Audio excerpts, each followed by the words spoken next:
욥기서 19장 21절에서 27절 말씀을 함께 보도록 하겠습니다. 욥기서 19장 21절에서 27절 말씀인데요. 제가 가진 성경은 구약 성경 779쪽 혹은 780쪽에 있습니다. 780쪽 혹은 779쪽에 있습니다. 찾으신 말씀을 저와 여러분들이 한 목소리로 같이 읽어보도록 하겠습니다. 21절부터 25절까지 함께 읽습니다. 시작. 나의 친구야, 너희는 나를 불쌍히 여겨다오. 나를 불쌍히 여겨다오. 하나님의 손이 나를 치셨구나. 너희가 어찌하여 하나님처럼 나를 박해하느냐. 내 살로도 부족하냐. 나의 말이 곧 기록되었으면, 책에 쓰여졌으면, 철판과 납부로 영원히 돌에 새겨졌으면 좋겠노라. 내가 알기에는 나의 대속자가 살아계시니 마침내 그가 땅 위에 서실 것이라. 내 가죽이 벗김을 당한 뒤에도 내가 육체 밖에서 하나님을 보리라. 내가 그를 보리니 내 눈으로 그를 보기를 낯선 사람처럼 하지 않을 것이라. 내 마음이 초조하구나. 아멘. 우리 좌우에 계신 분들하고 인사합시다. 잘 오셨습니다. 그리고 또 한 가지, 제가 요즘 여기 신당중앙교회 장로님들께 자주 듣는 인사인데요. 좌우에 계신 분들하고 이렇게 말씀하세요. 뭐 불편한 거 없으십니까? 벌써 여기서 예배를 드리기가 4주가 되었는데도 우리 장로님들께서 또 오셔가지고 불편한 게 없습니까? 그렇게 물으시고 또 다음 하는 말이 있어요. 불편한 거 없습니까? 물어봐 놓고 휙 돌아서서 가면 안 되겠죠. 이렇게 말하세요. 제가 도와드리겠습니다. 다시 한번 연결해서 해봅시다. 불편한 거 없으세요? 제가 도와드리겠습니다. 여러분, 우리 이렇게 살자고요. 아멘이시죠? 뭐 불편한 게 왜 없겠습니까? 불편한 게 있지만 불편한 게 보이면 제가 도와드릴게요. 그렇게 말하고는 함께 더불어 불편함이 더욱 뜨거운 사랑을 나누고 정을 나누는 특별한 은혜가 지금 이 시간이 되기를 예수님의 이름으로 축복합니다. 포르투갈의 소설가 주제 사라마구라는 이가 있는데요. 그가 장편 소설을 썼는데 예수 복음이라는 소설입니다. 그 소설에 욥을 향하여서 이렇게 말을 하더라고요. 제가 읽어드립니다. 욥의 불행은 자기도 모르는 사이에 사탄과 하나님 사이에 논쟁을 유발했다.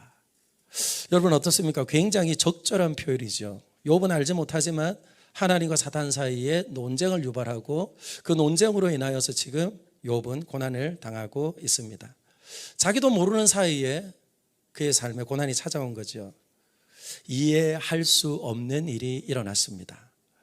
여러분 어떻습니까? 세상에서 일어나는 모든 일들을 다 이해하실 수가 있으십니까? 이해할 수 없는 일들이 태반이죠.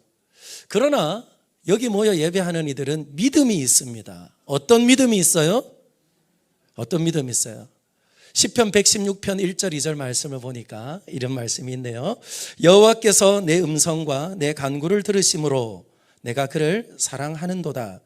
그의 귀를 내게 기울이셨으므로 내가 평생에 기도하리로다. 아멘. 우리에게 뭐 어떤 믿음이 있습니까? 이해할 수 없는 일들이 주변에서도 일어나고도 내게도 일어나지만 내 소리에 귀를 기울이시는 하나님이 있다는 것을 믿고 우리는 기도하는 사람들인 줄 믿습니다. 그래서 여러분, 우리는 세상에서 고난을 당하고 고통을 당할 때에 아무도 내 말에 귀를 기울여 주지 않고 그리고 말하지 않는다 할지라도 우리는 이 믿음을 가지고 살아가고 욥 역시 이와 같은 믿음으로 하나님 앞에 소리쳤습니다. 이 믿음을 가지고 하나님께 기도했다고요. 그런데 욥에게 돌아온 것은 무엇일까요? 욥기 19장 7절입니다. 같이 읽을까요? 시작. 내가 폭행을 당한다고 부르짖으나 응답이 없고 도움을 간구하였으나 정의가 없구나. 아멘.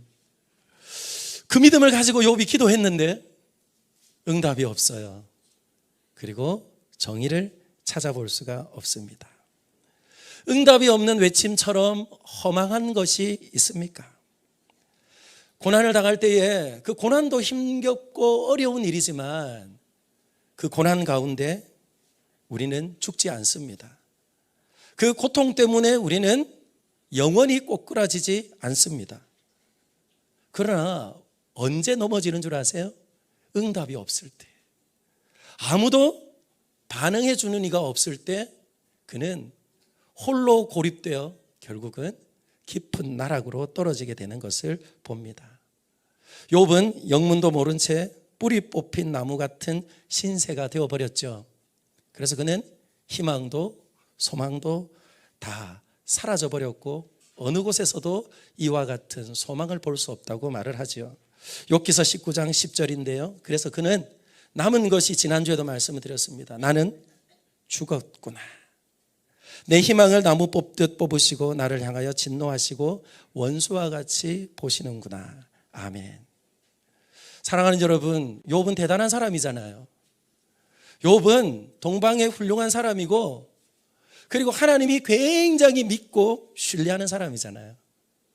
그런데 그 고난과 고통의 답을 찾고자 그 고난을 사이에 두고 친구들과 대화를 하는 중에 욥도 흔들리고 친구들도 흔들리고 있습니다. 욥도 믿음의 사람이고 욥의 친구들도 믿음의 사람이지만 혼돈 가운데 빠져 있습니다. 그 고난의 답을 찾으려고 예를 쓰면 쓸수록, 시간이 가면 갈수록 인간의 한계가 무엇인지, 인간의 바닥이 무엇인지 여실하게 드러나게 됩니다. 사랑하는 여러분, 인간이 무엇입니까? 하나님 없이는 홀로 존재할 수 없는 인생, 없는 것이 인간이고, 그리고 또한 어느 곳을 둘러보아도 완전한 인간이 없는 것이 우리의 실체입니다. 그래서 여러분, 의인이라도 그리고 믿음의 사람이라도 내 인생의 바닥을 치게 되어지면 흔들리게 되어 있어요.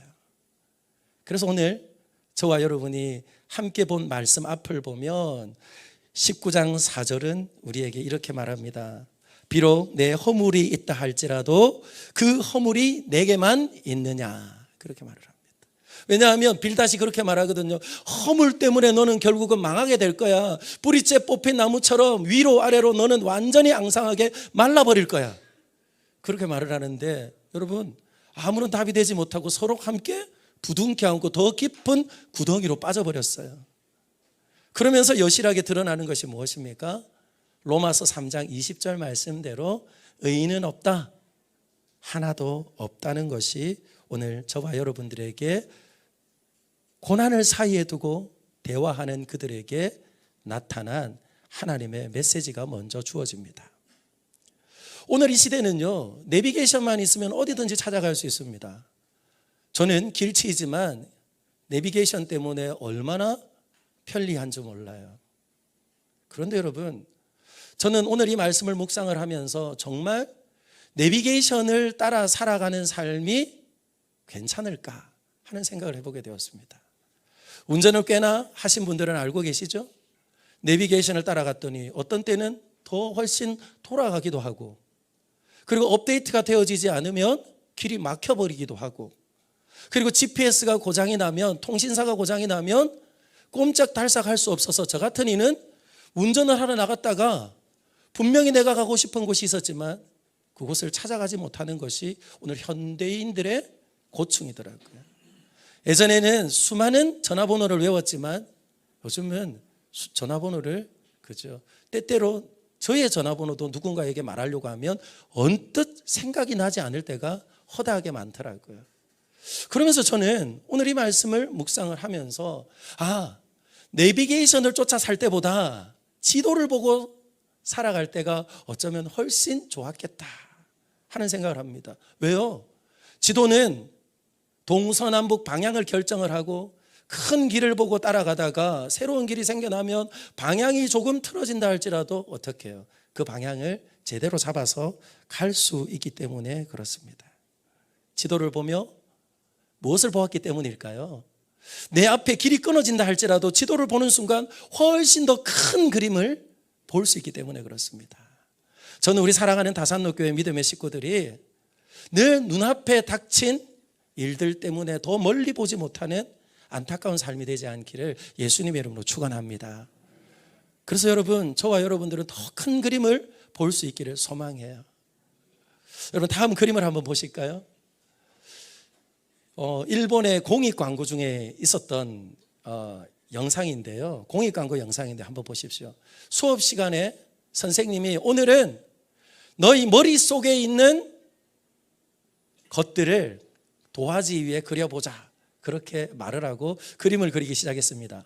장로님, 지금 그림을 그리면 뭘 그리시겠습니까? 예, 저는 완성된 우리 다산로교회 교회당을 그리고 싶어요. 장로님은 뭘 그리고 싶으세요? 똑같습니까? 장로님께 물으면 또 똑같습니다. 그럴 것 같아서 우리 뒤에 계신 권사님, 지금 그림을 그리면 뭘 그리시겠습니까?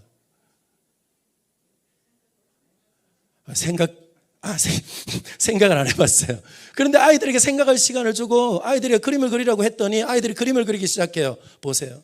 토끼를 그리죠. 사슴벌레를 그리죠. 그리고는 고양이를 그렸어요. 양이를 그렸어요. 그런데 이렇게 그리는 것이 정상이잖아요. 근데 한 아이가 다른 그림을 그립니다. 열심히 그리고 있는데 그 열심히 그리는 아이의 그림을 보았더니 이 아이는 무엇하고 있어요? 김을 그리고 있는 것일까요? 온통 도화지에 새까맣게 칠을 하기 시작합니다. 이 모습을 보고 선생님이 물끄러미 보아요. 보시죠. 그리고는 이상하다 생각하고 교무실에서 회의를 하고 그리고 다시 부모님을 찾아가고 교실에 있던 그 아이는 정신과 병원에 앉아 있습니다. 너 왜 이런 그림을 그리니? 라고 물었더니 아무 말도 하지 않아요. 선생님은 뭐라 그랬죠? 네 생각 속에 있는 것을 끄집어내어 그려보라 그랬죠. 그래서 그림을 그렸더니 그림을 그리다가 교실에 있어야 되는 그 아이가 지금 정신병원에 있어요. 도대체 이 아이는 무슨 그림을 그리려고 하는 것일까요? 그런데 여러분, 선생님이 이 아이가 가고 난 책상을 뒤지다가 퍼즐을 하나 발견합니다. 그리고 여기에 힌트를 얻어요. 그 아이가 무수하게 검정색을 칠해가며 그렸던 그 그림은 어쩌면 퍼즐일 수 있겠다. 그렇게 생각을 하고 정신병원으로 가서 의사에게 이야기를 하고 다 지켜보게 됩니다. 여러분, 어떤 그림이 되었을까요? 어떤 그림이 되었을까요? 보여주시죠. 고래가 되었습니다. 우리 박수 한번 하실까요? 박수. 사랑하는 여러분, 이 아이의 생각 속에 있는 것을 끄집어내자 했죠.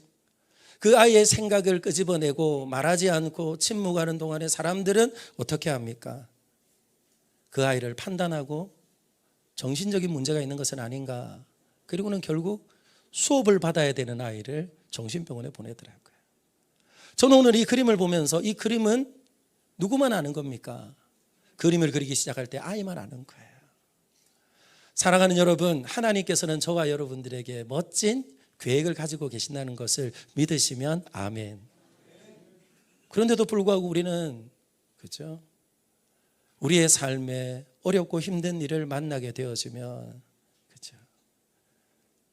그 답을 찾지 못할 때는 결국은 우리보다 더 큰 그림을 가지고 계시는 하나님을 판단하기도 하는 것이 우리더라고요. 그래서 저는 오늘 혹 여러분들 중에 욥기를 계속해서 읽어가면서 한 가지 줄기차게 계속해서 말하는 것이 있습니다. 고난이 무엇인가? 그리고 그 고난은 어떻게 우리가 반응하는 것일까 하는 것을 계속해서 말하고 있는데요. 삶의 문제에 있어서 퍼즐과 같이 우리가 다 해결되지 않고 이해되지 않고 그 고난을 사이에 두고 있을 때에 저와 여러분들이 어떻게 하면 좋겠습니까? 저는 오늘 함께 읽은 말씀 속에서 똑같이 해답을 찾아가지 못하지만 그들의 삶 가운데 하나님께서 우리에게 주신 지혜 두 가지를 발견하게 됩니다. 첫 번째는요, 저를 한번 따라 할까요? 따라합니다. 좋은 친구가 됩시다. 그렇습니다. 먼저 우리의 삶 가운데 내 주변에도 이해할 수 없는 일이 일어날 때에 여러분들은 엘리바스와 빌닷과 소발과 같이 하나님을 판단하고 그리고 또한 사람을 판단하기 전에 좋은 친구가 될 수 있기를 예수님의 이름으로 축원합니다. 그것이 고난을 당하는 자가 외치는 소리입니다. 오늘 저와 여러분이 함께 읽었던 욥기서 19장 21절 같이 한번 볼까요? 같이 읽습니다. 시작. 나의 친구야, 너희는 나를 불쌍히 여겨다오. 나를 불쌍히 여겨다오. 하나님의 손이 나를 치셨구나. 아멘. 사랑하는 여러분, 뭐라고 말합니까? 날 좀 불쌍히 여겨달라는 거예요. 날 좀 불쌍히 여겨달라는 거예요. 고립무원이 되어져서 아무도 도와줄 리가 없는데 나의 친구야, 나를 좀 불쌍히 여겨달라. 여기 불쌍히 여겨달라는 말은요, 한운이라는 말입니다. 이 한운이는 헨이라는 명사로 발전이 되는데요, 그 헨은 은혜입니다. 그래서 오늘 이 고통을 당하는 한 사람은 세상을 향해서, 그의 친구들을 향해서 나를 판단하기에 앞서 먼저 나의 좋은 친구가 되어줘. 그리고 나를 긍휼히 여겨줘. 그렇게 말합니다. 사랑하는 여러분, 불편한 것이 있으십니까? 어려운 것이 있으십니까? 힘든 것이 있으십니까? 제가 여러분들의 도우미가 되도록 하겠습니다. 사랑하는 여러분, 여러분의 삶에 어려움이 있으십니까? 옆에 있는 귀한 믿음의 동료들이 좋은 친구가 되고 또한 저와 여러분들이 좋은 친구가 될 수 있기를 예수님의 이름으로 축원합니다. 이것이 오늘 고통을 당하는 자의 소리입니다. 그렇다면 여러분, 오늘 이 불쌍히 여겨달라는 말의 진정한 의미가 무엇일까요?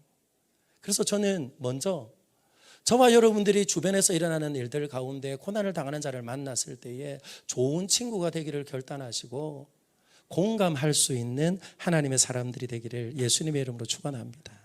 같이 아파하는 거예요. 같이 아파하는 거예요. 공감은 같이 아파하며 그리고 같이 느끼는 거예요. 그것이 무엇일까요? 주님의 마음입니다. 우리 주님께서 무리를 보시면서 불쌍히 여기셨어요. 불쌍히 여기셨어요. 예수님께서는 1만 달란트 빚진 자를 향하여서 어떻게 하셨습니까? 그를 긍휼히 여기고 불쌍히 여기셨어요. 오늘 저 뒤에 보면 키르기스탄에서 선교 사역을 마치고 은퇴하신 선교사님 부부가 와 계신데요. 여러분 뒤에 계신데 손을 한번 들어주세요. 박수 한번 해주시면 좋겠습니다. 저랑 한 6년 만에 뵙는 것 같죠? 그죠? 6년 만에 뵙는 것 같죠? 지금 설교하는 이 목사를 보면서 어떤 마음을 가지고 계세요?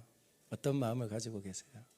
분명히 아마 지금 설교를 하고 있는 저와 같은 마음으로 그죠? 뒤에서 기도하며 함께 하실 줄 믿습니다. 이게 뭐예요? 예전에 함께 관계하며 그리고 또 함께 교제했던 그때를 기억하면서 뭐가 다른 겁니까? 아, 리모델링 공사 중이구나. 와서 보니까 방송도 잘 안 되고 이것저것 다 불편한 것이 있지만 목사님이 앞에서 예배를 인도하느라고 예를 쓰고 있네. 그러니 어떻습니까? 저분들이요, 저기 앉아 있지만 같은 마음으로 예 쓰고 있을 거라고 저는 느껴져요. 그것이 또한 우리 성도님들의 마음인 줄 압니다. 이게 뭐예요? 이게 바로 공감하는 거예요. 그것이 바로 함께 울어주고 함께 아파하는 것입니다.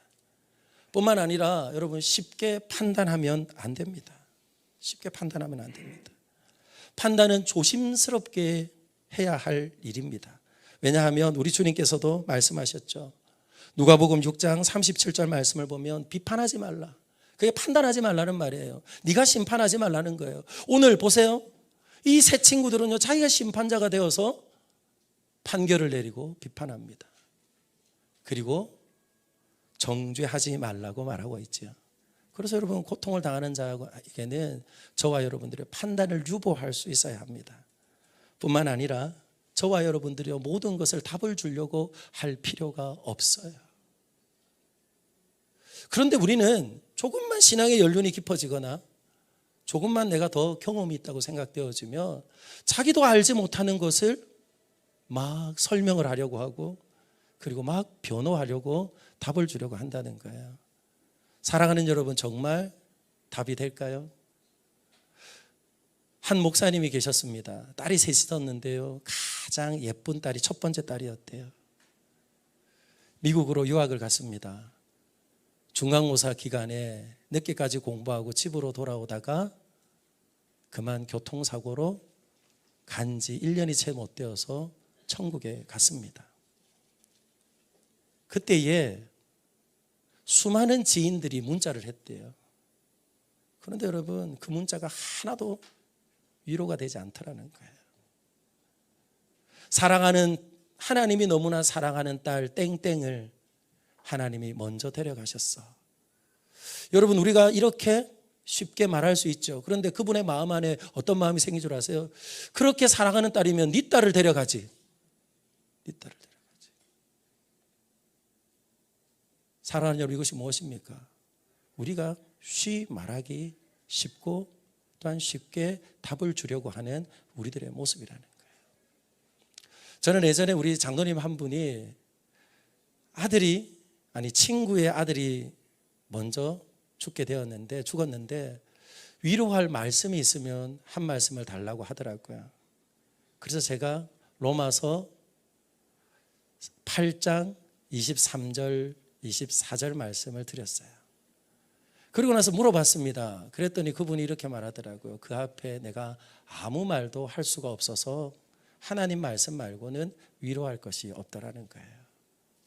그러므로 여러분, 고난을 당할 때에 저와 여러분들이 고난 당하는 일을 향하여서 쉬 말하지 않고, 그리고 또한 쉬 답을 내려 하지 않는 지혜로운 하나님의 사람들이 되기를 예수님 이름으로 축원합니다. 마지막인데요, 그건 무엇일까요? 기도하는 거예요. 기도하는 거예요. 전도서 4장 말씀입니다. 11절 12절 말씀 같이 읽어봅시다. 시작. 한 사람이면 패하겠거니와 두 사람이면 맞설 수 있나니 세 겹줄은 쉽게 끊어지지 아니하느니라. 아멘. 사랑하는 여러분, 한 사람이면 패하고 두 사람이면 맞선대요. 그런데 여러분, 두 사람이 만났는데 세 겹줄이래요. 왜 그럴까요? 왜 그럴까요? 그렇게 기도할 때에 주님이 그 손을 포개시고 그 기도하는 관계에 힘을 주시고 넉넉히 이길 능력도 베풀어 주시기 때문인 줄 믿습니다. 그래서 여러분, 혼자 내버려 두지 않고 함께 기도하는 것이야말로 좋은 친구가 되는 거예요. 그런데 여러분, 그런 좋은 친구를 여러분들은 가지셨습니까? 그런 좋은 친구를 가지셨어요? 오늘 이곳에서 믿음으로 예배하는 모든 이들은 좋은 친구가 있다는 것을 한순간도 잊지 않았으면 좋겠어요. 세상 친구들은 나를 알지 못하고 나를 이해하지 못하지만 나를 너무나 잘 이해하고 나를 너무나 사랑하시는 좋은 친구가 있어요. 요한복음 15장입니다. 우리 같이 읽읍시다. 시작. 내 계명은 곧 내가 너희를 사랑한 것 같이 너희도 서로 사랑하라 하는 이것이니라. 사람이 친구를 위하여 자기 목숨을 버리면 이보다 더 큰 사랑이 없나니 너희는 내가 명하는 대로 행하면 곧 나의 친구라. 아멘. 사랑하는 여러분, 그 친구가 누구입니까? 예수님이라고요. 그 친구가 누구라고요? 우리를 위하여서 생명을 버리신 예수님인 줄 믿습니다.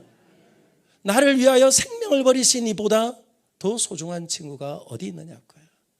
그래서 오늘 고난 사이에서 답을 내려고 하던 그 친구들 때문에 완전히 희망과 절망 가운데 있었던 이는 바닥을 찍고 다시금 일어납니다.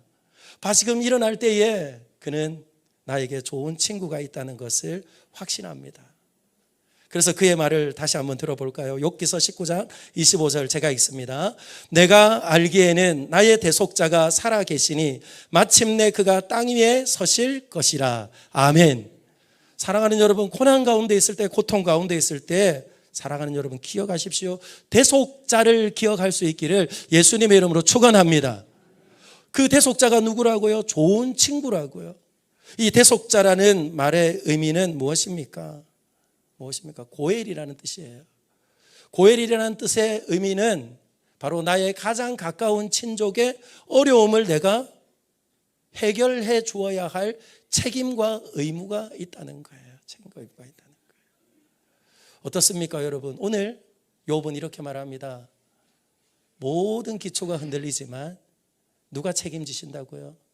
하나님이 나를 책임질 의무가 있음을 그는 말하고 있습니다. 욥의 하나님을 향한 인식은요, 조금씩 확장되어져 갑니다. 16장 19절 말씀이 이렇게 말해요. 지금 나의 증인이 하늘에 계시고 나의 중보자가 높은 데 계시니라. 아멘. 그전에는 그는 하나님을 이렇게 표현을 합니다. 그가 나의 증인이다. 너희들이 아무리 나에게 말할지라도 친히 하나님께서 나의 증인이 되어주시고 나의 변호사가 되어줄 것이다. 그리고 그분은 나를 위해서 중보의 역할을 감당하며 내가 의롭다는 것을 나타낼 것이다. 그리고 나서 조금 더 확장이 되어진 개념이 무엇입니까? 그가 나의 대속자라는 거예요. 우리 주님께서는 그저 말만 하시는 분이 아니라 우리의 삶에 깊숙이 들어와서 우리를 위해서 당신의 몸을 버리시고 우리를 구원하시기에 충분하시고 그리고 또한 지금도 구원하시는 완전한 구원자임을 우리에게 말씀하고 있습니다. 그러니 여러분, 저와 여러분의 삶에 고난을 당할 때에 저와 여러분들이 단단히 붙잡아야 할 것이 무엇입니까? 구속하신 주님을 붙잡는 저와 여러분들이 되기를 예수님의 이름으로 축원합니다. 고엘의 의무 안에, 고엘의 뜻 안에는 다시 말합니다, 의무와 책임이 있다는 거예요. 우리는 힘들면 안 해도 되잖아요. 그죠? 봉사일 하다가 힘들면 목사님 못 하겠어요. 그리고 집사의 직분을 감당하다가 장로의 직분을 감당하다가 권사의 직분을 감당하다가 힘들면 일찍 은퇴해버려요. 그리고 나는 모르겠어요. 그렇게 말을 해버립니다. 그러나 하나님은요, 절대로 그 의무와 책임을 저버리지 않으신다고요. 가까운 친족이라는데요, 하나님이 우리를 뭐 삼아주셨습니까? 양자 삼아주셨으니 그분은 저와 여러분들의 아버지인 줄 믿습니다. 그 믿음이 자라나니 그는 바닥을 찍었지만 앞으로 가도 뒤로 가도 좌를 보고 우를 보아도 솟아날 구멍이 없을 때 위를 보는 거예요. 그리고는 구속자 곧 나를 구원하신 주님의 손을 단단하게 붙잡습니다. 그러니 욥기 하면 딱 떠오르는 말씀이 뭡니까? 욥기서 23장 10절 말씀이죠. 그러나 내가 가는 길을 누가 아신다고요? 그가 아시나니 그가 나를 단련하신 후에는 내가 순금같이 나오리라. 그렇게 욥의 믿음은 자라가는 거예요. 저는 오늘 말씀 가운데 사랑하는 여러분, 절대로 저와 여러분들의 삶의 기초가 되시는 예수 그리스도의 의무와 책임을 다하신 그 사랑 안에 단단히 우리의 삶을 달아맬 수 있기를 예수님의 이름으로 축원합니다. 지난주에 첨탑을 내렸어요. 첨탑을 뜯는데요, 저는 올려다 보아도 아찔해서 저기를 누가 올라갈까 했는데요, 겁없이 올라가는 사람들이 있더라고요. 그리고는 줄을 하나 묶어놓고는 대롱대롱 하면서 동판을 다 뜯어내더라고요. 제가 너무 궁금해서 줌을 당겨서 보았어요. 그 줄을 어디에 달아맨 줄 아세요? 십자가가 있는 그 밑에 앙카로 강하게 묶어놓은 그 자리에다가 줄을 묶고, 그리고는 대롱대롱 매달려 있지만 떨어지지 않고 그 작업을 다 감당하더라고요. 그것을 보면서 다시 한번 저는요, 내 삶의 유일한 의지는 십자가밖에 없구나, 나를 대속하신 예수 그리스도밖에 없구나 하는 믿음을 다시 한번 확인하고 붙들게 되었어요. 그러므로 여러분, 사랑하는 우리 믿음의 식구들마다 이와 같은 하나님의 은혜와 은총을 단단히 붙잡을 수 있는 믿음의 성도들이 되기를 소망합니다. 하니 크로스비 여사를 아시죠? 하니 크로스비 여사는 맹인입니다. 오늘 예배 가운데 불렀던 찬송가 380장 나의 생명 되신 주, 그 1절의 원 가사는요 이렇습니다. 들어보실까요? 제게 생명보다 더 귀하신 구세주여, 이 대속자라는 말이죠. 구세주여, 제가 당신께 가까이 매달려 있나이다. 뭐라고 말해요? 매달려 있나이다. 당신의 보혈을 적용하여 제가 항상 당신 곁에 있게 하소서. 아멘. 하니 크루스비 여사는 눈으로 사물을 분별할 수 없는 맹인이지만 그의 삶의 고난과 고통 가운데도 단단한 힘이 되는 예수 그리스도께 자신을 달아매고 매달려 한 날 한 날 지나가며 하나님 앞에 예배하며 경배하는 것을 봅니다. 그러므로 여러분, 저와 여러분의 삶에도 고난이 투척이 되어지고 고난이 던져졌을 때에 이해할 수 없는 일들이 일어나는 그때에 저와 여러분들이 위로자가 되어졌다면 오늘 말씀을 드렸던 것처럼 좋은 친구가 되기에 힘쓰십시오. 좋은 친구가 되셨고 우리에게 생명 주셨던 예수 그리스도 그 대속자를 신뢰하며 저와 여러분들이 끝까지 주님을 의지하며 붙들 수 있는 하나님의 사람들이 되기를 예수님의 이름으로 축원합니다. 말씀을 맺습니다.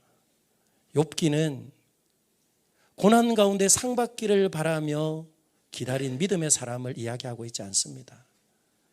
욥은 고난 가운데 있지만 상 받기를 바라며 인내한 것이 아니라 자신의 자유의지를 가지고 고통을 당할 때에, 신음할 때에 하나님 앞에 자신의 약함을 호소하고 고백하며 그럼에도 불구하고 내 삶을 붙들어 주시는 주님을 신뢰하며 의지할 때에 우리 주님께서 인정하시는 믿음이 어떤 믿음인지 보여주는 것이죠. 상 주시는 것을 믿고 견디고 참아내는 것은 사단이 말하였던 것입니다. 기억하시죠? 하나님이 다 주셨기 때문에 그가 하나님을 사랑합니다. 아니요. 다 잃어버려도 주님은 끝까지 책임과 의무를 다하시는 분이기에 그분을 붙들었더니 오늘 욥을 주님께서 의롭다 하시고 구약 성경의 고난과 고통은 징벌을 받는 것이고 심판을 받는 것과 연결이 되어지는 중에도 욥의 믿음을 우리 주님은 우리에게 기록하여 나타내 보여주시고 저와 여러분들에게 여전히 믿음이 무엇인지 말씀하고 있습니다.